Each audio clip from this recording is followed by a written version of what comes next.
তারা আমাকে হাওড়া গ্রামীণ জেলা পঞ্চায়েতি রাজ সংগঠনের ডিস্ট্রিক্ট কোঅর্ডিনেটর হিসেবে নির্বাচিত করেছে। ভারতবর্ষের প্রাক্তন প্রধানমন্ত্রী রাজীব গান্ধীজির নেতৃত্বে গড়ে উঠেছিল। আমরা জাতীয় কংগ্রেসের কর্মী হিসাবে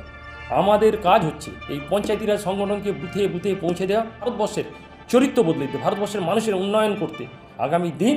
আমার নেতৃত্বে পঞ্চায়েতি রাজ ব্যবস্থা যাতে প্রত্যেকটা বুথে পৌঁছে যায়, মানুষের কথা উন্নয়ন করা যায়, সেইটুকু নিয়ে লড়াই করার জন্য আগামী দিন প্রস্তুত। আমি আবার রাজীব গান্ধী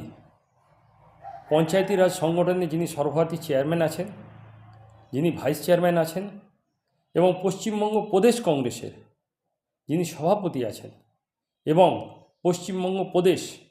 পঞ্চায়েতি রাজ সংগঠনের যিনি চেয়ারম্যান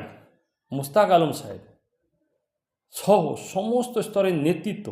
এবং কর্মীবৃন্দদের আমি ধন্যবাদ জানাই। কারণ তারা আমাকে হাওড়া গ্রামীণ জেলা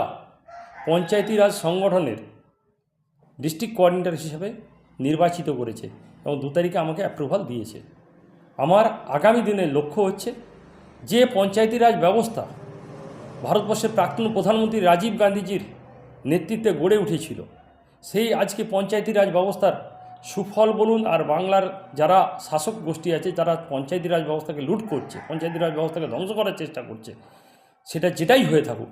আমরা জাতীয় কংগ্রেসের কর্মী হিসাবে আমাদের কাজ হচ্ছে এই পঞ্চায়েতি রাজ সংগঠনকে বুথে বুথে পৌঁছে দেওয়া